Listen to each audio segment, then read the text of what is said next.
وسلاما على رسول الله وعلى آله وصحبه ومن والاه أما بعد. Bapak Ketua Masjid Darul Muttaqin beserta bapak-bapak segenap pengurus dan para imam-imam kita, begitu juga bapak-bapak, ibu-ibu, orang-orang tua kita, jamaah para pejuang-pejuang subuh, jamaah para pemakmur-pemakmur masjid, jamaah para pencinta majelis-majelis ilmu, wabil khusus para pencinta majelis kuliah subuh Masjid Darul Muttaqin. Hadirin dan hadirat yang dirahmati oleh Allah, insya Allah kita semua dirahmati Allah dunia dan akhirat. Alhamdulillah, kita sangat-sangat bersyukur kepada Allah Subhanahu wa Ta'ala. Pada subuh yang berbahagia ini, Allah kembali mempertemukan kita setelah lebih kurang 2 kali pertemuan. Majelis ini tidak mempertemukan kita dikarenakan ada kegiatan MTQ nasional di kota Samarinda, Kalimantan Timur. Kita bersyukur kepada Allah pada hari ini, subuh ini kita dipertemukan kembali dalam keadaan sehat walafiat pula. Kemudian salawat dan salam, keharibaan dan kepangkuan sang junjungan alam baginda Rasulullah Muhammad sallallahu alaihi wasallam. Allahumma salli ala sayyidina Muhammad, Allahumma salli wa sallim wa barik alaihi wa ala alihi wa sahbihi.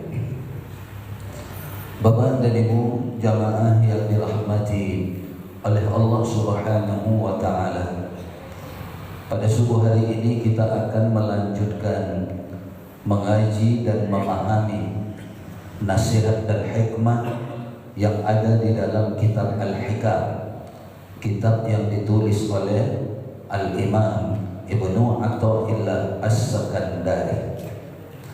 Dan pada subuh hari ini kita akan memahamkan hikmah yang ke-44 dari kitab Al-Hikam ini.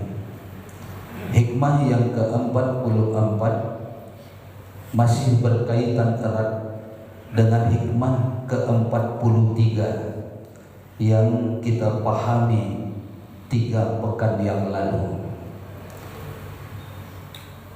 Agar pemahaman kita bersambung dari hikmah 43 ke hikmah 44, maka kita ulang sedikit apa isi kandungan dari hikmah ke-43. Sebagaimana sudah kita pahami dan kita sudah mengerti bahwa di hikmah yang ke-43 Imam Ibnu Athaillah mengatakan aslu kulli ma'siyatin wa ghaflatin wa syahwatin ar-ridha 'anil nafsi. Asal muasal atau pangkal dari semua perbuatan maksiat. Maksiat di sini bukan cuma maksiat zahir, tapi termasuk maksiat batin yang kadang-kadang tanpa disadari. Asal muasal dari semua perbuatan maksiat, wa ghaflatin, dan semua sikap lalai, wa syahwatin, dan sikap memperturutkan syahwat hawa nafsu adalah ar-ridha 'anil nas, adalah dikarenakan seseorang yang dia merasa puas dengan keadaan dirinya sendiri. bukan puas karena Allah, bukan puas karena karunia Allah, bukan puas karena anugerah dari Allah. Kalau puas kepada anugerah Allah, itu namanya bersyukur kepada Allah. Tapi ini tidak. Dia puas terhadap capaian dirinya sendiri. Contoh paling ringan misalnya, bisa jadi ada orang, dia bisa bangun awal, bisa pergi ke masjid, bisa sholat berjamaah. Kepuasan kepada dirinya sendiri akan muncul. Apalagi ketika orang-orang yang dia lewati rumahnya masih gelap, masih tertidur lelap, datang dalam dirinya, aku. Itu yang jangan. Tapi yang datang semestinya Allah. Allah yang membangunkan aku, Allah yang menggerakkan aku, Allah yang mentakdirkan aku seperti ini. Jangan sampai aku yang bangun awal, aku lebih baik dari tetangga-tetanggaku, aku itunya yang jangan. Inilah yang dimaksud dengan ar-ridha 'anil nafsi. Merasa puas dengan capaian diri sendiri. Seharusnya memang ar-ridha 'anillah, misalnya puas kepada apa yang datang dari Allah, itu yang semestinya. Nah, maka sikap merasa puas terhadap diri sendiri ini, itu pangkal dari semua yang disebutkan di atas tadi, maksiat. Tanpa sadar kadang-kadang maksiat, karena kalau kita cerita maksiat, orang akan cenderung memahamkan zina, orang akan cenderung memahamkan judi misalnya, orang cenderung memahamkan minuman keras. Maka kalau salah memahamkan ini, masa rasa puas pada diri sendiri bisa membuat seseorang berzina, bisa membuat seseorang minum minuman keras dan lain sebagainya? Tidak. Tapi maksiat dalam arti yang paling sederhana itu bisa. Contoh misalnya, sikap tadi akan mendatangkan rasa ujub kepada diri sendiri, padahal itu sifat yang tidak dibolehkan. Kalau seseorang tenggelam pada sifat ujub pada dirinya sendiri, itu maksiat sama dia. Mengagumi diri sendiri itu maksiat. Jadi pangkal dari segala perbuatan maksiat adalah orang yang merasa puas dengan dirinya sendiri. Kemudian wa aslu kulli ta'atin wa yaqdatin wa ifatin. Sedangkan asal muasal dari setiap ketaatan, kemudian sikap sadar akan segala sesuatu, wa ifatin, senantiasa berusaha membersihkan diri, mensucikan dirinya, adamu ar-ridha, adalah orang yang tidak ada rasa puasnya terhadap apa yang dia capai. Yang dimaksud, kita bukan menjadi orang yang rakus kepada, katakanlah, hal-hal yang dilarang, rakus pada harta, rakus pada kedudukan, rakus pada jabatan. Tapi yang dimaksud adalah rakus kepada sesuatu yang menjadi kekurangan pada dirinya. Rakus kepada majelis ilmu, boleh. Rakus untuk belajar, iya. Rakus untuk memperbanyak ibadah, rakus mana? Itu yang dimaksud di sini. Nah, maka dari itu, dari hikmah ke-43 yang lalu, kita diingatkan jangan merasa puas pada apa yang ada sama kita. Tapi kalau tadi dalam rangka bersyukur kepada Allah, merasa ridho apa yang Allah berikan kepada kita, itu yang diperintahkan. Tapi ridho kepada diri sendiri jangan pernah.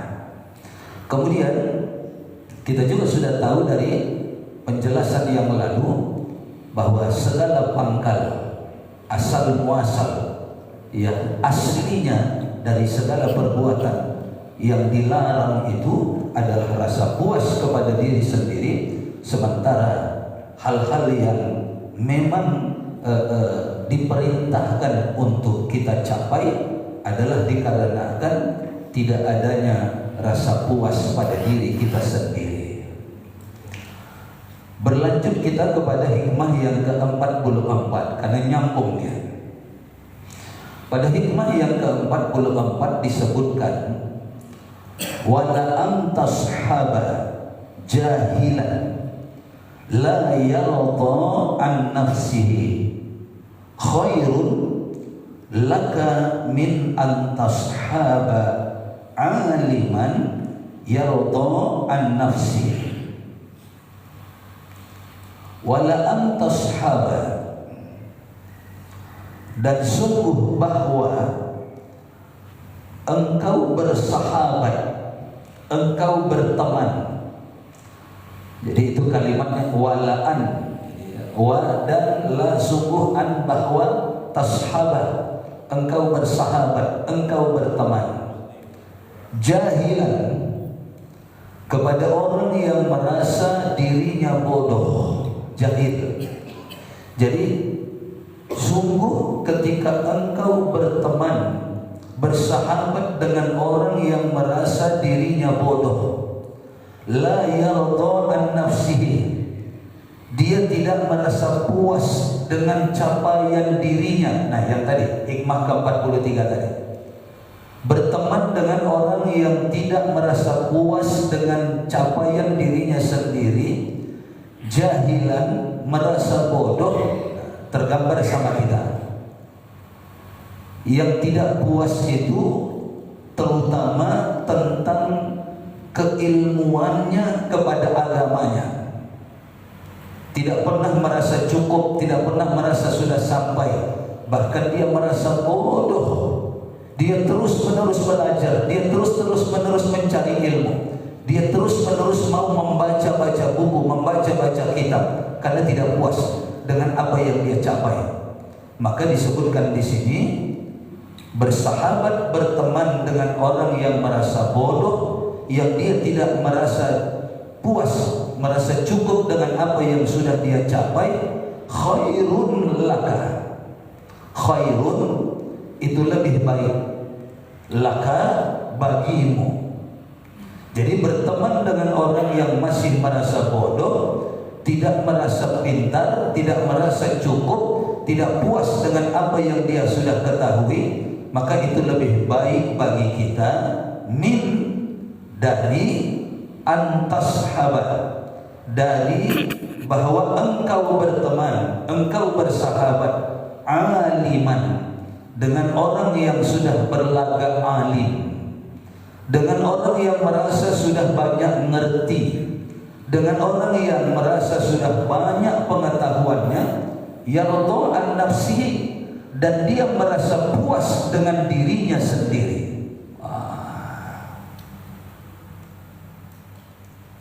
Lebih baik berteman dengan orang yang merasa bodoh dan dia merasa kurang terus, sehingga kita pun bisa terikut kayak dia. Dia saja yang menurut kita sudah ada ilmunya, masih mau belajar. Dia saja yang menurut kita rajin membaca buku-buku agama, kitab-kitab agama, masih mau belajar karena tidak puasnya.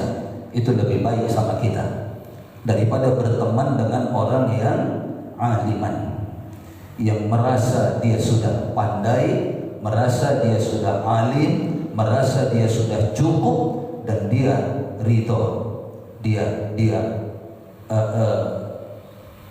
merasa tidak perlu lagi menambah-nambah ilmunya. Ini yang kita harus berhati-hati. Disebutkan di sini seperti ini karena memang sejak dahulu banyak orang yang seperti itu, tidak mau lagi hadir ke majelis-majelis taklim, datang ke majelis-majelis ilmu, tidak mau menanyakan sesuatu padahal dia belum tahu, tidak mau membaca-baca buku, padahal begitu banyak buku-buku yang penuh dengan ilmu yang bisa dibaca, yang bisa dipahami, yang bisa dipelajari, tapi sudah tidak mau lagi. Bahkan kecenderungan sekarang saya lihat ada orang yang mulai bersikap maksiat tadi, lalai tadi, bersikap dengan sikap yang berbeda-beda terhadap majelis-majelis yang sama. Katakan misalnya di satu masjid ada 3 majelis, ada 4 majelis, ada 5 majelis, bahkan penuh majelis dalam satu pekan. Tapi kadang-kadang sikapnya kepada satu majelis, wah luar biasa. Kepada satu majelis bahkan kadang-kadang bertaklid buta. Tapi majelis yang lain dia sepelekan, majelis yang lain dia anggap remeh, majelis yang lain baginya tidak perlu lagi dimakmurkan, majelis yang lain itu enteng, majelis yang lain itu ringan. Ada sikap tersembunyi seperti sikap orang yang berbuat maksiat kepada majelis ilmu. Itu yang harus diwaspadai itu. Jangan terjebak. Beberapa hari yang lalu ketika Paus Fransiskus datang ke Indonesia, saya sendiri kaget melihatnya di media sosial. Padahal selama ini katanya Suryalaya itu benteng tauhid, Suryalaya itu benteng dalam hal thariqah. Tapi kurang lebih setengah bulan yang lalu kita semua kaget.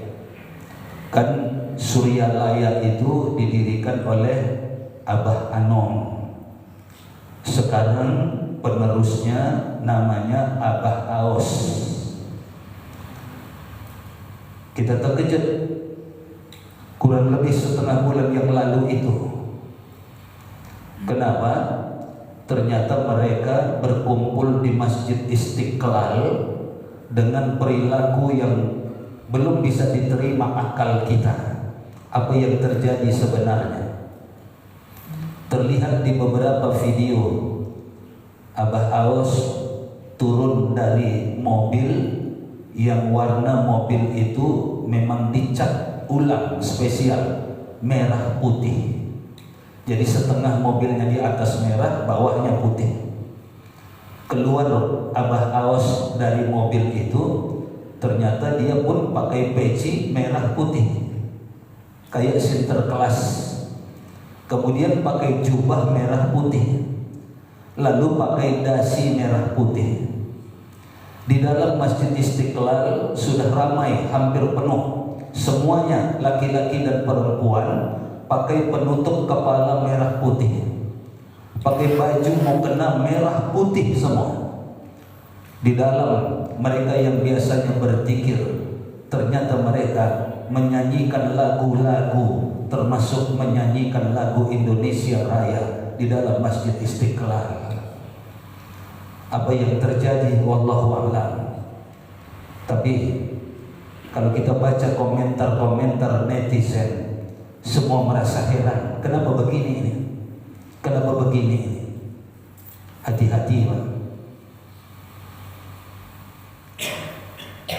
Kita dengar juga, walaupun pengikutnya katanya agak banyak, mama yang ikuti media sosial nih, mama bukan fufu fafa, bukan. Mama Ghufran. Dia berani mengatakan, kalau malaikat Jibril salah menurunkan hujan, saya akan tegur, kata dia. Wah, hebat nih orangnya. Kalau andai kata malaikat Jibril salah menurunkan hujan sehingga banjir, seharusnya di sana diturunkan hujan karena kekeringan, Kalau dia salah, saya akan tegur dia. Kenapa salah menurunkan hujan? Ada orang yang kayak gitu. Hati-hati. Ada orang yang sudah dijamin oleh Nabi kita masuk surga bersama Nabi kita Sallallahu Alaihi Wasallam. Abu Bakar, Umar, Utsman, Ali itu sudah dijamin oleh Rasulullah bersamanya ke dalam surga. Abdurrahman bin Auf, Zubair bin Awwam, itu beberapa sahabat-sahabat Nabi sudah dijamin Nabi masuk surga.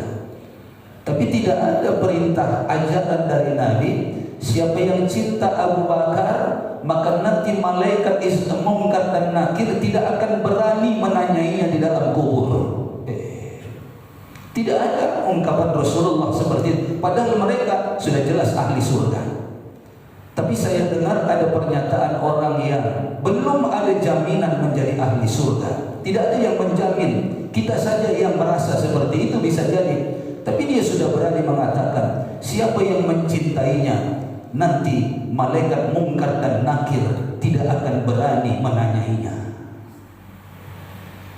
Malah ada yang bilang, ada seorang tokoh katanya sampai sekarang, walaupun sudah lebih kurang beberapa tahun meninggal dunia, sampai sekarang malaikat Munkar dan Nakir belum menanyainya katanya, Pak. Sampai sekarang tuh. Awas nih, hati-hati nih. Kemusyrikan itu setipis kulit bawang saja dengan ketauhidan. Dikelupas saja yang tipis tadi itu, dari tauhid bisa menjadi syirik, dari syirik bisa menjadi tauhid.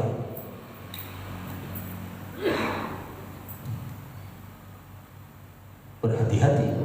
Maka berkeyakinanlah sesuai dengan tuntunan Al-Quran, dan berkeyakinanlah seperti tuntunan baginda Nabi Sallallahu Alaihi Wasallam. Kemudian ya bertuntunanlah seperti tuntunan para ulama yang selama ini ijtihad mereka tidak ada yang aneh-aneh. Ijtihad mereka tidak ada yang bertentangan dengan dalil-dalil yang dibenarkan dalam agama. Nah, maka dari itu lebih baik berteman dengan orang yang masih merasa bodoh, tapi dia tidak merasa puas dengan apa yang ada sama dia. Dia terus, kalaupun amal dia terus beramal, kalaupun ilmu dia terus mencari ilmu, kalaupun misalnya keimanan dia terus berusaha meningkatkan keimanan dan ketakwaannya kepada Allah. Daripada tadi kita berteman dengan antashaba aliman, berteman dengan orang, bersahabat dengan orang yang merasa sudah alim, sudah cukup ilmunya, tidak perlu lagi belajar, dan dia sudah merasa ridho atas apa yang dia capai, puas dengan apa yang dia capai, maka itu tidak lebih baik bagi kita. Meskipun bisa jadi menurut kita memang dia sudah punya ilmu, tapi dia puas dengan apa yang ada sama dia. Padahal, nah ilmu ini yang diturunkan oleh Allah Subhanahu Wa Taala itu, kalau diibaratkan tapi andai kata ilmu yang Allah miliki itu seperti air lautan, maka yang Allah turunkan kepada kita itu baru setetesnya saja. Itu makanya ada ayat yang selalu kita bawa dalam sholat kita itu, wa ma utitum minal ilmi illa qalila, sedikit sekali. Nah, kadang-kadang ada juga saya lihat, memang saya perhatikan orang yang terjebak selalu mengatakan ketika menyebut namanya dengan al-faqir. Fakir itu kan orang yang lebih parah dari orang miskin. Nah, al-fakir yang dia maksud itu fakir tentang ilmu. Al-fakir Zulfan Affan. Tapi kadang-kadang justru bukan al-fakir yang nampak, justru yang sombong yang nampak. Justru yang nampak itu yang merasa cukup, merasa puas, bukan si al-faqirnya yang nampak. Jangan. Lebih bagus tidak usah itu disebutkan.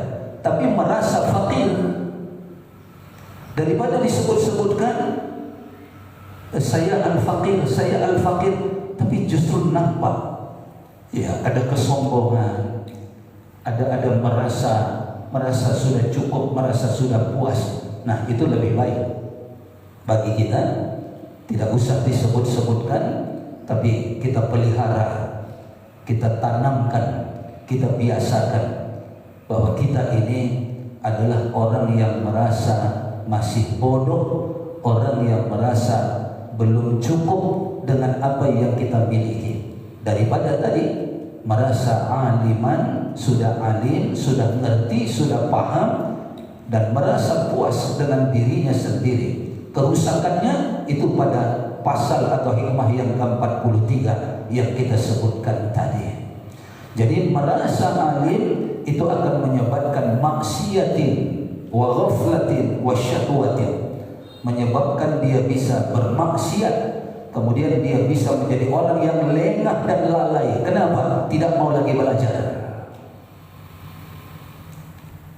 Bisa jadi ada anggapan taklim yang lain tidak lebih tinggi dari taklim yang satu ini misalnya, atau taklim yang lain tidak banyak memberikan manfaat ketimbang dari taklim yang ini. Tidak boleh seperti itu, karena semua majelis taklim itu kedudukannya, kemuliaannya pasti sama, memiliki fadilah-fadilah, memiliki keutamaan-keutamaan. Bisa jadi materi yang disampaikan tidak sama, bisa jadi memang orang yang menyampaikannya juga tidak sama, tapi hakikatnya majelis itu semua sama. Asal dia membawa kita ingat kepada Allah, asal dia memperkenalkan kita kepada Allah, asal dia membawa kita kepada jalan Allah, maka kedudukannya adalah sama.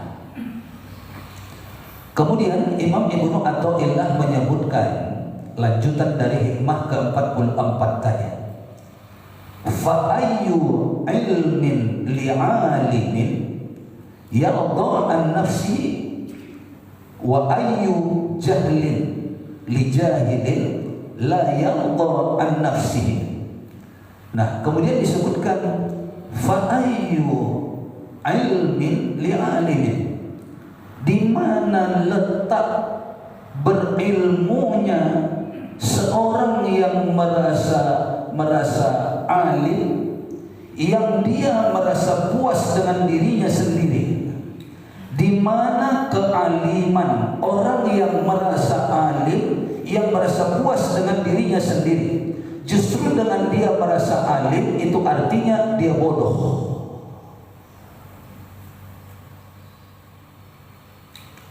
Kemudian wa ayyu jahlin, dan di mana letak kejahilan, di mana letak kebodohan? Li jahilin, orang yang merasa bodoh, yang dia tidak merasa puas dengan dirinya sendiri. Di mana bodohnya dia?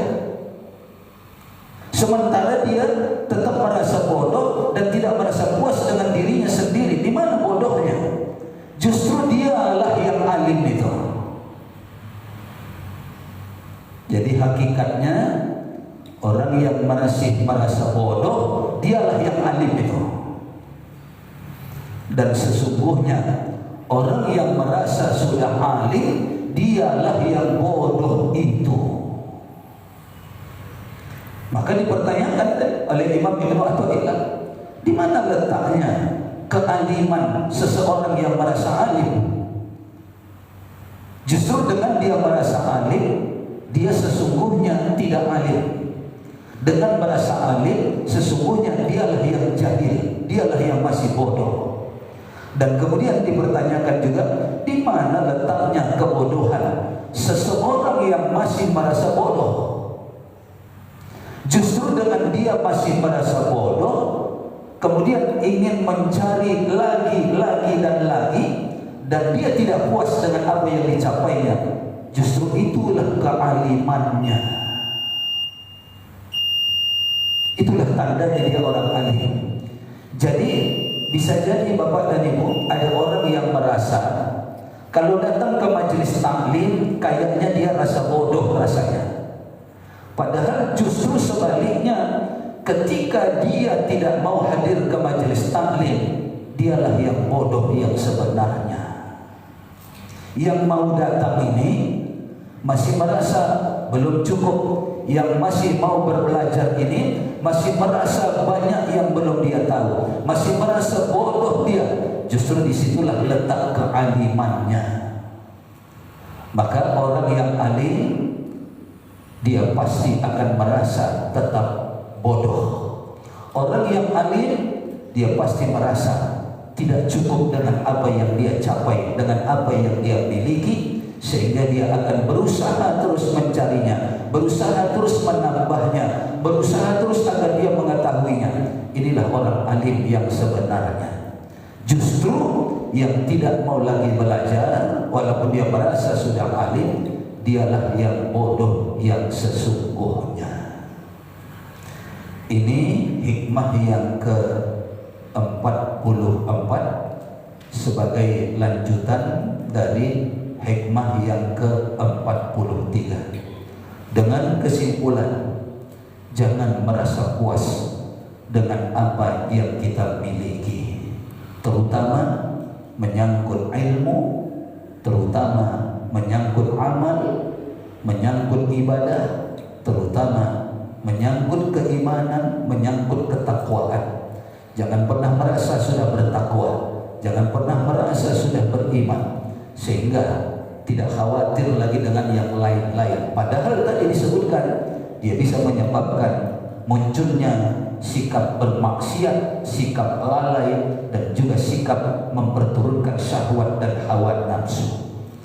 Kemudian kesimpulan berikutnya, lebih baik berteman dengan orang yang masih merasa bodoh, yang merasa tidak puas dengan apa yang dia miliki. Itu lebih baik bagi kita daripada berteman dengan orang yang berlagak alim, berlagak sudah mengerti, bahkan merasa puas dengan apa yang dimilikinya.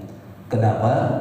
Karena justru kealiman seseorang itu terdapat dari sikapnya yang masih kepingin banyak tahu lagi, masih kepingin banyak mengerti lagi, masih mau mencari ilmu lagi.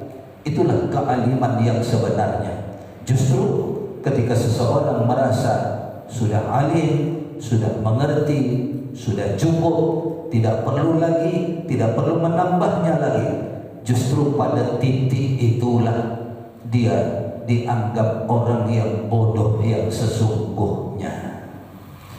Mudah-mudahan hikmah ke-43 dan hikmah ke-44 ini bermanfaat bagi kita semua.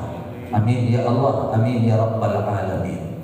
Sebelum ditutup, saya tetap tawarkan, jika ada yang ingin didiskusikan, ditanggapi terhadap yang kita sampaikan pada pertemuan yang lalu, hikmah ke-43 maupun hari ini hikmah yang ke-44, kalau ada, dipersilakan. Saya yakin tidak ada, karena bel sudah berbunyi. Tapi supaya saya jangan salah Pak Haji, nanti apa Ustaz nggak ngasih peluang untuk berdiskusi, jangan sampai begitu ya. Tapi saya sudah beri peluang, kalau tidak ada, tidak apa-apa, tidak ada masalah. InsyaAllah kita bermohon kepada Allah Subhanahu wa Ta'ala agar Allah mempertemukan kita kembali dalam keadaan sehat walafiat pada kuliah subuh kita yang akan datang. Amin ya Allah, amin ya Rabbal Alamin. Rabbana zidna ilman nafi'an warzuqna fahman wa amalan salihan. Rabbana atina fid dunya hasanah wa fil akhirati hasanah wa qina adzabannar. Walhamdulillahi rabbil alamin. Sebelum ditutup, saya persilakan Bapak Haji Sihana untuk mengumumkan amal jariah Bapak dan Ibu pada subuh yang berbahagia. Silakan Pak Haji. Bismillahirrahmanirrahim. Bapak Ibu sekalian